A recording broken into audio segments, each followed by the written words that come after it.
Let's leave the numbers debate for one moment. We are where that is right now. Integration is obviously the other part of what you suggested. And you mentioned some problems, for example, anti-Semitism coming in with some immigrants, other things that we've obviously seen recently in Cologne and other places, attitudes being brought in. How do we integrate people on this scale in our societies? Because as you said, if we fail, then we fail completely. Yes, I mean, we should start from the premise that it may not be possible. It may be too late, it may not be possible. We may be facing a future of unbelievable strife across our continent that changes it entirely and changes attitudes entirely. That is possible.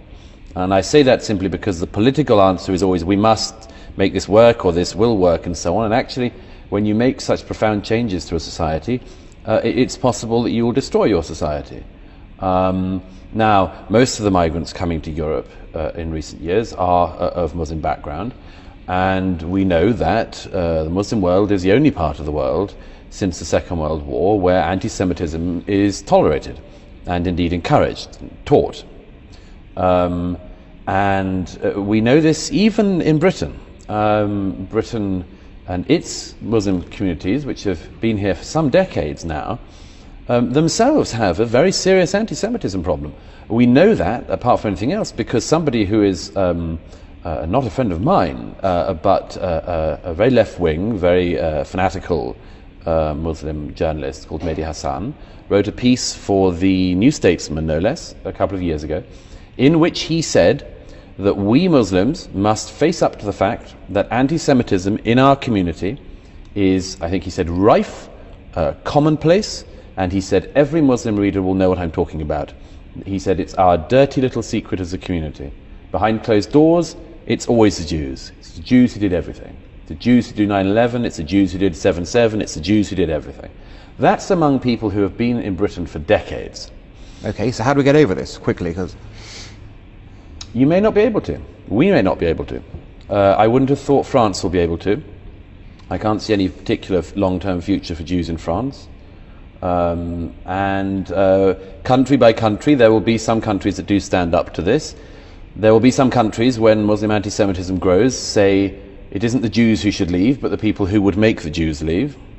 There are some countries where that may happen, but other countries where it'll fail.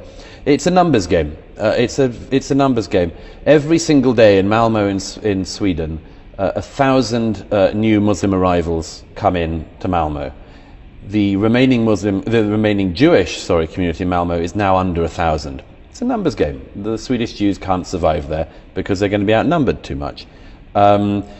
Maybe at some point in the 24th century, all of these new arrivals will realize they shouldn't be blaming the Jews for everything and that they've got some problems they should answer themselves. But until then, maybe we're just going to go through a terrible period of strife. But the fact that some Muslims recognize this is surely a positive sign. Yeah, but it's ones. That's the problem. I mean, the people who are willing to admit to the problem are tiny in number, and there isn't much of a desire to do anything about it. There's no particular propulsion to do something about it. And in the meantime, it should also be said, is that the so-called interfaith outreach work, which the Jewish community, among others, does a lot of, places a lot of hope in, achieves almost nothing. A couple of old bearded men get together and agree on some dietary thing they've got in common. But it doesn't solve the fact that anti-Semitism mainly comes from the Muslim community these days. It doesn't solve the problem, the fact that that's taught in many mosques and many Muslim schools. And it doesn't address the fact that now, if you go to, if Israel does anything anywhere in the world, anywhere in its region, there will immediately be a protest of very angry young Muslims in the centre of London and other British cities. You can have an old rabbi and an old mullah sitting around having tea, agreeing on dietary stuff, but that doesn't solve why the hatred is being taught. And that's something the rabbis and the Jewish leadership in this country, among other places, just don't want to admit to. Perhaps it's too bad to confront. We will make America great again.